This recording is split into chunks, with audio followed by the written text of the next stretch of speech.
मैं आप सभी को सुस्वागत। जी हाँ, गंगा से जमुना तक, दिल्ली से उत्तराखंड का बीच सारी जमीन पर अपना मालिकाना हक जताने वाली राजा साहब पर कोर्ट ने जुर्माना लगा दिया है।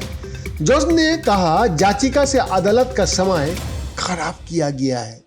गंगा से जमुना तक, दिल्ली से उत्तराखंड का बीच सारी जमीन पर अपना मालिकाना हक जताने वाली राजा साहब पर कोर्ट ने जुर्माना लगा दिया है।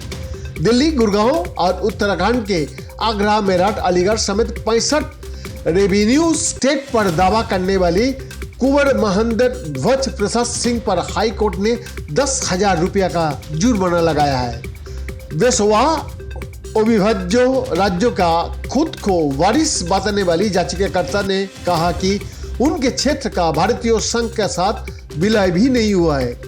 महेंद्र ध्वज ने यह भी दावा किया कि उनके परिवार के पास अभी भी प्रिंसली स्टेट का दर्जा है और उनके अधिकार क्षेत्र वाली भूमि को भारत सरकार को ट्रांसफर नहीं किया अभी तक।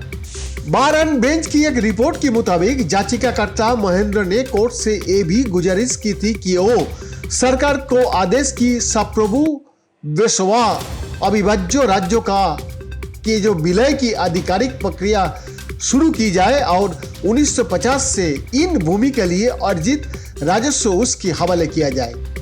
कई अन्य मार्गों को बीच सिंह ने यह भी अपील की थी कि आधिकारिक विलय तक भारत सरकार इस क्षेत्र में लोकसभा, राज्यसभा, विधानसभा या निकाय चुनाव न कराए। जस्टिस सुब्रमण्यम प्रसाद ने कहा कि महेंद्र सिंह ने केवल कुछ नक्शे और लेख प्रस्तुत किए जो वेसवा परिवार की मौजूदगी साबित नहीं करता या ये नहीं बताता कि कैसे उनका कथित प्रिंसली स्टेट पर अधिकार है। कोर्ट ने माना कि याचिका पूरी तरह से गलत है और अदालत का समय खराब किया गया है।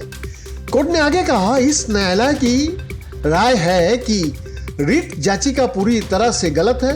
वर्तमान रिट याचिका में याचिकाकर्ता की ओर से किए गए दावे पर विचार नहीं किया जा सकता है।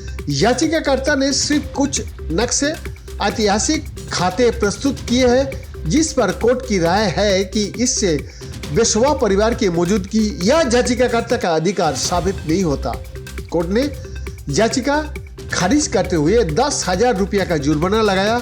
ये राशि armed forces battle casualties welfare fund में जमा कराने को कहा गया है। याचिकाकर्ता की ओर से वकील एमएल शर्मा पेश हुए तो भारत सरकार की तरफ से अजय दिकपोल और अधिवक्ता कंवल दिकपोल और स्वाति क्वात्रा पेश हुए। गौरतलब है कि महेंद्र ने इससे पहले दिल्ली की साकेत कोर्ट में याचिका दायर करके कुतुब मीनार पर अपना मालिकाना हक जताया था।